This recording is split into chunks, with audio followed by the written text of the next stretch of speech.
My name is John Davies. I'm here at GreenBiz Studio with Mathy Stanislaus, Circular Economy Fellow at World Resources Institute.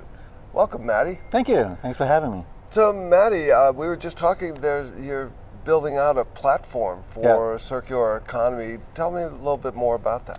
Yeah, I think the rationale is that while there are kind of leaders in the corporate sector, there are leaders in the government sector, but the fact is we've not made a dent on the underlying problem.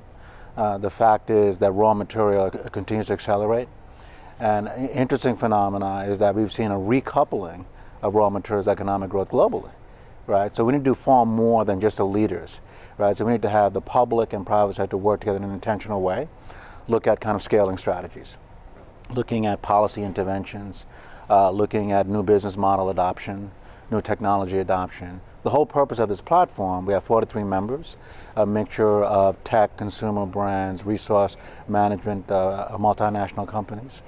We have about 15 countries, a number of the development bank and financing institutions, and a number of the international organizations.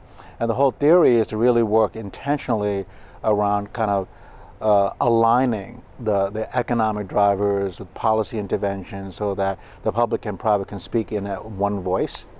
But the real focus on what I see one of the huge opportunities is enabling emerging economies to leapfrog towards circularity.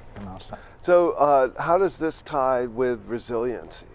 Well, it's a huge tie that people don't really talk about, right? So when you look at a number of countries around the globe have identified access to raw materials as a fundamental economic threat.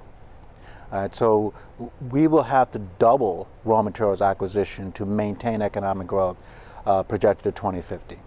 The reason in my former role in the Obama administration for us working with the G7 and establishing the G7 Alliance for Resource Efficiency was purely economic reasons.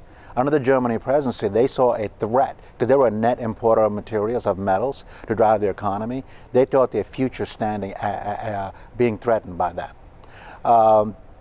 So we see economic threat, we see conflicts arising, the pursuit of cobalt, for example, both kind of the social child welfare issues as well as burgeoning international access. So there are all these issues. And then, there's a minor thing called climate change.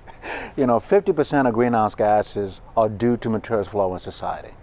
So you cannot address Paris, even the 2, leaving aside the 1.5, without looking at the material nexus and figure out ways of creating kind of circular strategy. How do we reuse metals? How do we minimize packaging? All these kind of strategies, design, consumer behavior, and post-consumer behavior.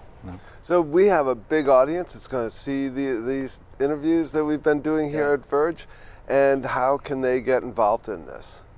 How can they get involved? I think at one level, consumers can be a real driver for action, right? But I think it takes more than that. So clearly, understanding and promoting kind of basic things like recycling and avoiding food waste.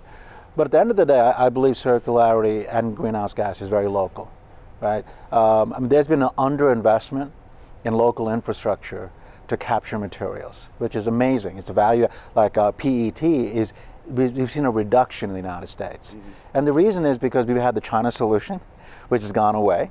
I think we have a moment in time where local actors engage the local governments to reinvest in local infrastructure and local choices that really brings a value to the environment, a value to the economy. That's great. I've been here with Mathy Stanislaus with World Resources Institute. Thanks, Mathy. All right, thank you. Take care.